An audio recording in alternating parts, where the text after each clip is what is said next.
The morning sun broke across the eastern ridge of the Black Mountains, casting brilliant orange light over the vast expanse of Lake Mead.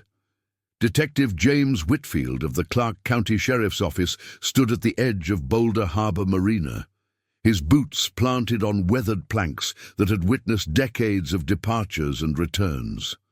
The water stretched before him like a sheet of hammered steel, deceptively calm, hiding depths that in some places reached over 500 feet. He'd been with the department for 19 years, working everything from domestic disputes to homicides, but something about this case settled into his bones with a weight he couldn't shake. Emma Carlson, a 34-year-old woman from Henderson, had vanished 3 days ago during what should have been an ordinary afternoon on the water. Her 16-foot aluminum fishing boat had been found drifting near Sentinel Island by a pair of tourists from Utah around 4:30 in the afternoon.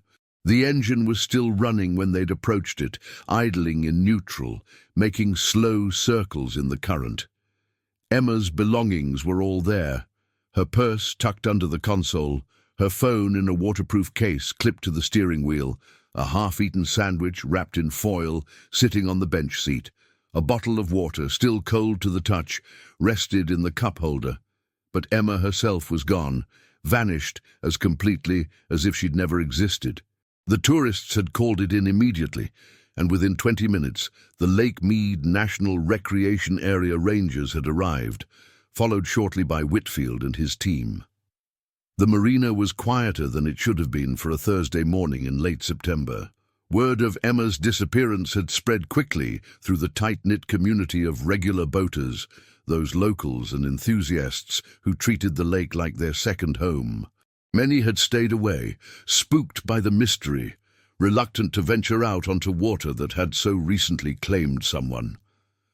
Whitfield understood the superstition. Lake Mead had a reputation. Since 2000, an average of 25 people had died here every year in drowning and boating accidents. The numbers were stark, undeniable. This place was beautiful, but it was also one of the deadliest recreational areas in the entire national park system. Behind him, the dive team was preparing their equipment, checking regulators and reviewing safety protocols. But Whitfield knew that standard diving operations would only take them so far. The area where Emma's boat had been found was too deep for conventional search methods, with depths ranging from 80 to over 120 feet, depending on the specific location. What they really needed was specialized equipment, the kind that could peer into the darkness where human divers couldn't safely go. That's why he'd called Gene Ralston and his wife Sandy, underwater search specialists from Idaho who'd been doing recovery work for over 2 decades. The Ralstons were famous in search and recovery circles for their custom-manufactured side-scan sonar equipment.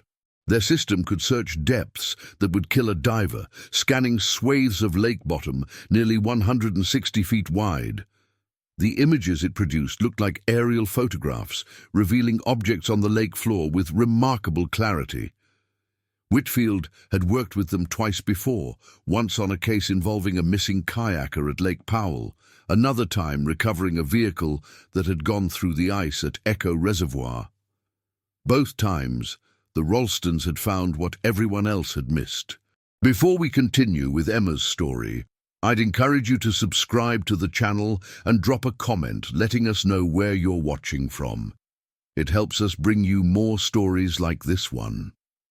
Emma's husband, David Carlson, sat in his pickup truck in the marina parking lot, unable to force himself to watch the search preparations.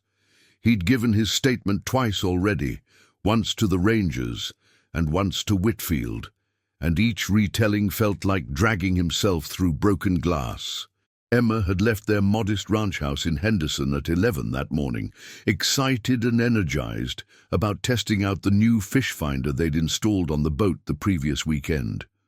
It was a Garmin GPS map unit, top of the line, with GPS capabilities and depth readings that could map underwater structures with remarkable detail. She'd spent the entire previous week watching tutorial videos on YouTube, learning how to read the displays and identify good fishing spots. She'd texted David at 1:15 with a photo of the lake, the iconic Hoover Dam visible in the distance, its massive concrete face a testament to Depression-era engineering. The message was simple: perfect day. 3 words that now haunted David every waking moment. That text was the last communication anyone had with Emma.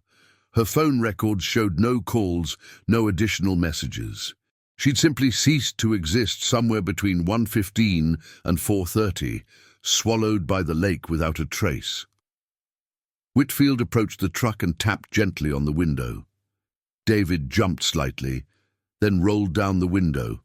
His eyes were bloodshot, rimmed with the kind of red that came from crying and not sleeping. He looked like he'd aged 10 years in 3 days. "Tell me again about the fish finder," Whitfield said, keeping his voice gentle. He'd heard this information before, but repetition sometimes shook loose details that witnesses didn't realize were important. David took a shaky breath, his hands gripping the steering wheel, even though the truck wasn't running. "It was a Garmin GPS map 84QSV, he said, the model number coming automatically, as if he'd memorized it. "We spent almost $2,000 on it. She was so excited about it, stayed up late every night that week learning how to use it." He paused, swallowing hard, his Adam's apple bobbing in his throat. She'd marked some coordinates she wanted to check out, some old structures left over from when they built the Hoover Dam back in the 30s.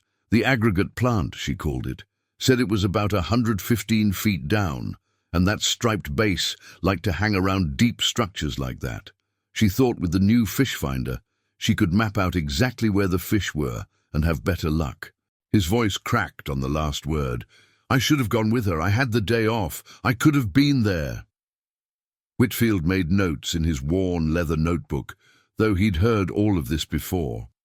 What bothered him, what kept him up at night, turning theories over in his mind, was the condition of Emma's boat when the Rangers found it. The fish finder had been on, still running, displaying a depth reading of 118 feet. The GPS coordinates showed she'd been anchored near the old aggregate classification plant site, a popular spot for experienced divers. The plant had been built in 1932 by 6 companies Incadesa, the consortium that constructed Hoover Dam. After the dam was finished, the plant had been abandoned in Boulder Basin, and when Lake Mead filled in 1936, the entire structure was submerged. Now it rested 115 feet below the surface, spread across 8 underwater acres, its mechanical remains including tunnels, train tracks, conveyor belt systems, and massive piles of aggregate material. It was a fascinating dive site, Whitfield knew. He'd read about it in research he'd done the previous night, unable to sleep, scrolling through diving forums and Park Service descriptions. But Emma wasn't a certified diver. According to David, she'd never been diving in her life. She was a recreational boater, someone who liked fishing from the surface, enjoying the sun and the peaceful isolation of being on the water. The aggregate plant was for experienced divers, people with proper certification and equipment. What had drawn Emma down there? What had happened to make her disappear? By noon, the Ralstons had arrived with their equipment. Gene was in his 70s, but moved with the efficiency of someone half his age, directing the setup with quiet authority. Their custom stainless steel towfish, the heart of their sonar system, was loaded onto a Park Service vessel. The plan was to conduct a systematic search of the area where Emma's boat had been found, expanding outward in a grid pattern. The sonar would be towed behind the boat at a depth of about 60 feet, scanning the lake bottom with acoustic pulses that would paint a picture of everything below. Whitfield stood on the deck of the support boat as the operation began, watching the monitor as the sonar system came online. The screen showed a blank grey field at first, then gradually began to resolve into shapes and textures as the towfish descended. The water levels at Lake Mead had been fluctuating dramatically for years. In 2022, The reservoir had dropped to historically low levels, reaching just 1,040 feet above sea level, the lowest it had been since the 1930s, when the lake was first filling. Though conditions had improved somewhat since then, the lake still sat at only about 33% of its total capacity. The receding waters had revealed all sorts of things that had been hidden for decades: sunken boats from the 50s and 60s, car wrecks, even human remains from long-ago crimes and accidents. Each discovery reminded Whitfield that Lake Mead kept its secrets until it was ready to give them up. The lake was vast, covering 247 square miles at full capacity, with over 750 miles of shoreline. It was easy to lose something in all that water, easy for a person to vanish without a trace. The statistics were sobering. An average of 25 deaths per year, most from drowning and boating accidents. No one wearing a life jacket had ever died here, according to the rangers. But people got overconfident. They took risks. They assumed the lake would forgive their mistakes. It never did. The first pass of the sonar revealed Emma's boat wreck almost immediately.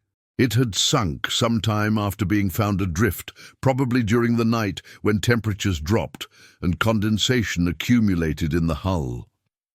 The aluminum boat rested on the lake bottom about 40 feet from where it had originally been spotted, lying on its starboard side, partially buried in sediment. The sonar image was remarkably clear, showing the outline of the hull, the console, even the outboard motor tilted at an angle. But there was something else on the screen, something that made Jean Ralston lean forward and adjust the resolution. About 30 yards from the wreck, there was a shape. It wasn't moving in the conventional sense, but the sonar was detecting density variations that suggested something organic, something that didn't match the surrounding rock and sediment. The shape was roughly human-sized, but the position was wrong somehow, the density readings inconsistent with what they'd expect from a body that had been in the water for 3 days. "What is that?" Whitfield asked, pointing at the anomaly on the screen. His pulse had quickened, adrenaline beginning to flow. Ralston zoomed in, his experienced eyes studying the patterns of light and shadow that represented acoustic returns. "Could be a lot of things," he said carefully. "Old equipment from the dam construction, a submerged vehicle, debris from one of the old boats that got uncovered when the water levels dropped." He paused, and Whitfield knew what he wasn't saying. It could also be Emma. They marked the GPS coordinates and prepared for another pass, this time with the towfish positioned to get a closer, clearer image. As the sonar swept over the area again, moving slowly at about 2 miles per hour, the shape resolved into something more distinct. It was definitely human-sized, but the position suggested it wasn't simply lying on the lake bottom. It appeared to be wedged into something, caught in one of the structures that made up the aggregate plant ruins. The concrete tunnels that honeycombed the site, Whitfield realized. Emma was trapped in one of the tunnels. The recovery operation took 6 hours to organize. The depth of 118 feet required specialized technical divers, people with certifications beyond standard recreational diving. The team arrived from Las Vegas, 4 divers who did this kind of work regularly, recovering bodies and evidence from depths where most people couldn't function. They would dive on mixed gas, using trimix instead of regular compressed air to avoid nitrogen narcosis, the dangerous mental impairment that affected divers at depth. Each diver would be tethered, with surface support monitoring their every movement. It was dangerous work, but necessary. Whitfield watched from above as the divers entered the water, one after another, descending into the green-blue darkness. He tracked their progress through radio chatter and occasional video feeds from the helmet cameras 2 of them wore. The descent took several minutes, the divers pausing at intervals to equalize pressure and check their equipment. At 100 feet, the water was dark, cold, and unforgiving. Natural light penetrated only weakly at that depth. The divers relied on powerful handheld lights that cut through the gloom in narrow beams. When the lead diver's voice crackled through the radio speaker, there was an edge to it that made everyone on deck go silent. "Detective, you need to see this footage. We've got complications." The video feed showed the interior of a concrete tunnel, illuminated by the diver's lights. Emma Carlson's body was there, wedged into the narrow space about 15 feet from the entrance. She was wearing the same turquoise life jacket David had described, her long brown hair floating in the gentle current that moved through the tunnel. But what made Whitfield's stomach drop was what else the camera revealed. Emma's right ankle was caught in a section of old steel cable, part of the conveyor belt system that had once operated at the aggregate plant. The cable was tangled around her leg in a way that suggested she'd struggled against it, the metal cutting into her skin, even through her jeans. And on the concrete walls of the tunnel, there were marks, scratches, deep gouges in the concrete that could only have been made by fingernails, by someone desperately trying to claw their way free. The diver moved closer, his camera capturing the horrifying details. Emma's hands showed trauma consistent with the scratches on the walls. She'd fought for her life down there in the darkness. The diver's voice came through again, clinical but strained. "The cable appears to have been under tension when she got caught. There's evidence of recent disturbance in the sediment around the tunnel entrance. And detective, there's something else." The camera panned to show another section of the tunnel. There were fresh scrape marks on the concrete floor, leading deeper into the structure. These marks are inconsistent with natural current action. Something was dragged through here recently.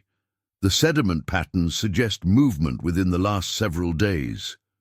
Whitfield felt ice water run through his veins. The implications were clear, but impossible. Had someone dragged Emma into the tunnel? Had there been foul play? But how could anyone have gotten her down there without diving equipment, without leaving evidence? The questions multiplied faster than answers could form. He gave the order to proceed with recovery and spent the next 2 hours watching as the divers carefully worked to free Emma's body from the cable and bring her to the surface. It was delicate, painstaking work, made more difficult by the depth and the confined space. But finally, Emma was freed and brought up, sealed in a body bag, and transported to the Clark County Coroner's Office for examination. Over the following days, as the investigation intensified and forensic specialists examined every detail, a theory began to emerge. It was both logical and horrifying, a tragedy born from enthusiasm and inexperience rather than malice. The forensic pathologist, Dr. Patricia Vincent, delivered her preliminary findings in the stark, fluorescent light of the examination room. Whitfield stood with his partner, Detective Laura Chen, reviewing the photographs and reports that would tell Emma's final story. "Emma Carlson died of drowning," Dr. Vincent explained, her voice clinical but not unkind. "But the circumstances are complex. The pattern of injuries suggests she was in the water, actively swimming or attempting to dive, when she became entangled in the cable. However, the distribution of injuries, particularly the contusions on her arms and legs and the trauma to her hands, indicates she spent considerable time trying to free herself. Based on water temperature, which was approximately 62 degrees Fahrenheit at that depth, and the condition of the tissues, I estimate she was alive and struggling for at least 20 to 30 minutes before she lost consciousness." Whitfield studied the photographs spread across the examination table. There were close-ups of Emma's hands, showing broken fingernails and deep abrasions consistent with scraping against concrete. Her ankle showed circumferential trauma, where the cable had cut into her flesh. But one detail kept drawing his attention. Emma's diving watch, a Sunto dive computer still strapped to her left wrist, had stopped at 2:47 in the afternoon. But her phone record showed she'd sent that final text to David at 1:15. That left over 90 minutes unaccounted for, 90 minutes between her last known communication and her death. Was she wearing diving equipment when she was found? Whitfield asked, though he already knew the answer. Dr. Vincent shook her head. Just the life jacket, no wetsuit, no scuba tanks, no fins, no mask, nothing that would suggest she intended to engage in any kind of technical diving. However, the presence of the dive computer is interesting. It suggests she was tracking depth and time, which indicates some level of planning for water activities beyond simple boating. Chen pulled out her laptop and opened a series of files. "I've been going through Emma's digital footprint," she said. "Her browser history, social media, everything, and I think I know what happened." She turned the screen so Whitfield and Dr. Vincent could see. The browsing history painted a troubling picture. In the 2 weeks before her disappearance, Emma had been researching the aggregate plant extensively. She'd watched dozens of videos of divers exploring the tunnels, read articles about the historical significance of the site, and visited multiple forums where divers discussed the best ways to explore the structures. She'd also looked up information about free diving, the practice of diving underwater on a single breath without scuba equipment. She was planning to free dive the site, Chen said. Without certification, without proper equipment, she was going to try to explore those tunnels on her own. Whitfield felt a wave of frustration and sadness wash over him. It was a scenario he'd encountered too many times in his career. Someone captivated by something they'd seen online, convinced they could handle it without proper training or preparation. Lake Mead was unforgiving of such mistakes. The statistics bore that out. 25 deaths per year, most of them preventable with basic safety measures. Wearing a life jacket, not diving beyond your certification, respecting the power and danger of the water. They brought David back to the station to confirm their theory. When they showed him Emma's search history, his face crumbled. He aged another decade in the space of seconds. "She kept talking about wanting to see the old structures," he said, his voice barely above a whisper. "I told her we could hire a guide, get her properly certified for diving, but she said she just wanted to look, maybe swim down a little way with a camera to take some pictures. I thought she was joking. I never imagined she'd actually try it. I never thought—" He couldn't finish the sentence. His hands trembled as he covered his face. The final pieces of the puzzle fell into place when the dive team returned to the site for a more thorough search. They found Emma's GoPro camera wedged between rocks near the tunnel entrance, its waterproof housing intact. The footage was recovered and reviewed, and what it showed was heartbreaking. The video began with Emma on her boat, testing the camera and smiling at the lens. She talked about the aggregate plant, about how excited she was to see it up close. Then the perspective shifted as she entered the water. The footage showed Emma descending along a rope she'd tied to her boat's anchor, using it to pull herself down hand over hand. She was wearing only her life jacket and swimming clothes, completely unprepared for the depth and cold. The water at 100 feet was dark, the visibility poor. Her movements were excited at first, almost giddy as she reached the tunnel entrance. The camera captured her pulling herself inside, the narrow concrete walls closing in around her. She explored for perhaps 30 seconds, running her hands along the walls, peering deeper into the darkness. Then everything went wrong. The footage became chaotic as Emma suddenly lurched backward. The audio picked up her muffled scream, distorted by water and the camera's microphone. Her ankle had caught in the steel cable. She tried to swim back toward the entrance, but the cable held her fast, the tension increasing as she pulled against it. The life jacket designed to save her became part of the problem. It pulled her upward, but the cable anchored her down, creating a tearing force on her leg. For several minutes, Emma struggled in panic. The camera, still recording, captured her frantic attempts to free herself. Then, realizing she needed air, she made a decision that sealed her fate. She removed the life jacket, letting it float away, and dove back down to work the cable loose from her ankle.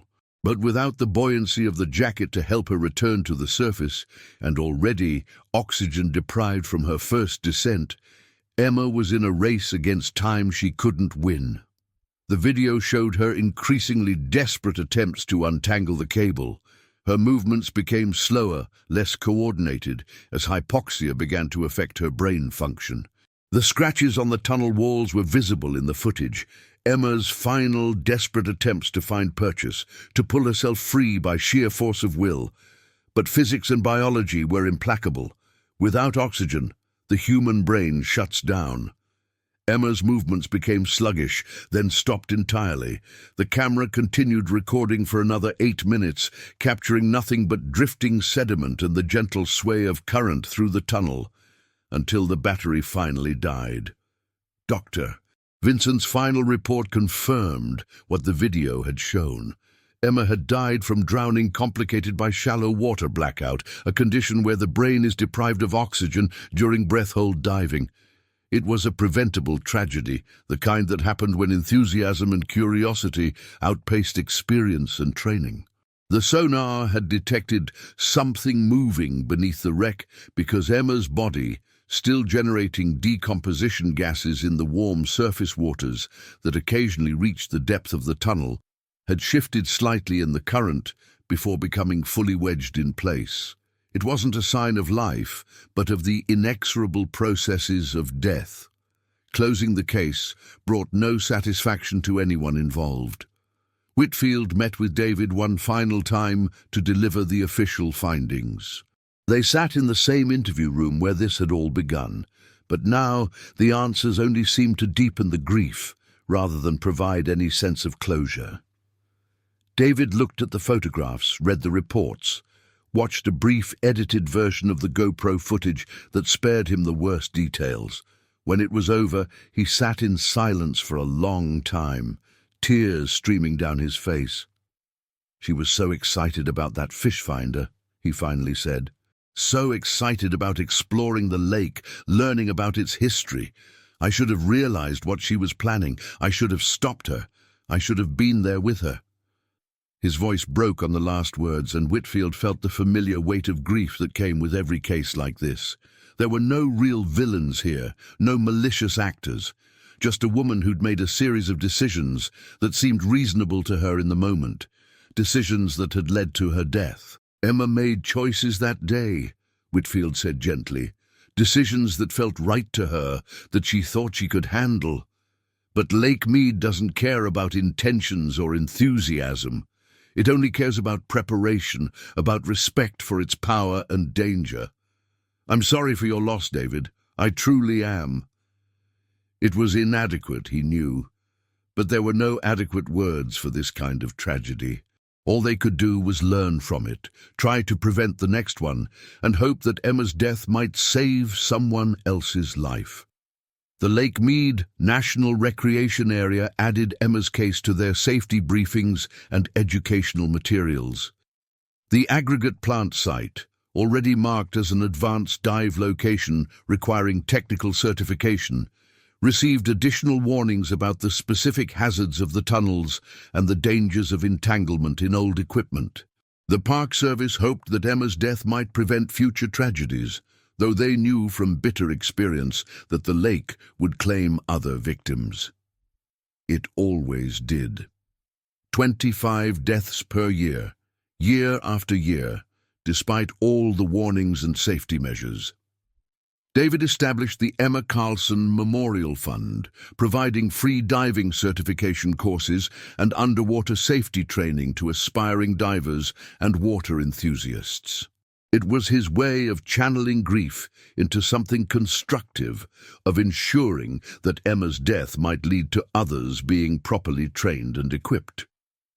The first class of 10 students completed their certification 6 months after Emma's death, and David attended the graduation ceremony. It was painful but necessary, a small gesture against a vast ocean of grief.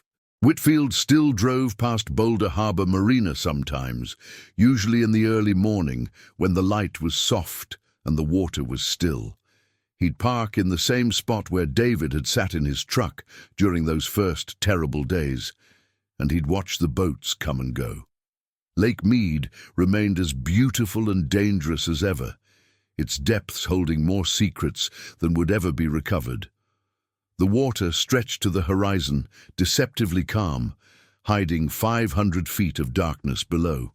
The receding water levels continued to reveal things long hidden: boats, cars, bodies from decades past. Every person who ventured onto the lake's surface carried the same responsibility, whether they acknowledged it or not, to respect what lay beneath. To understand that the lake would reveal its secrets only when it chose, and often at a terrible price. To prepare properly, to train adequately, to never assume that enthusiasm could substitute for experience. Emma Carlson had learned that lesson too late, her body discovered beneath the sonar, becoming part of the lake's long and sorrowful history. The aggregate plant still rested 115 feet below the surface, its tunnels and machinery waiting for the next diver, the next explorer, the next person who would either respect its dangers or become its next victim. The case file sat in Whitfield's desk drawer, marked closed but never forgotten. Emma's photograph stared up from the folder whenever he opened it, her smile bright and full of life, captured in a moment when the future still seemed full of possibilities. That's what haunted him most about cases like this, the sheer randomness of it, the way a single decision on a perfect September afternoon could end a life full of promise. Emma had woken up that morning never imagining it would be her last day alive. She'd kissed her husband goodbye, driven to the marina, launched her boat into water that looked inviting and peaceful. And somewhere in the hours that followed, she'd made the choice to dive, to explore, to see for herself what lay beneath the surface.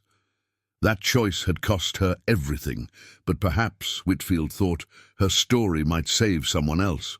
Perhaps the next person standing at the edge of their boat, looking down into the dark water and wondering what lay below, would remember Emma Carlson.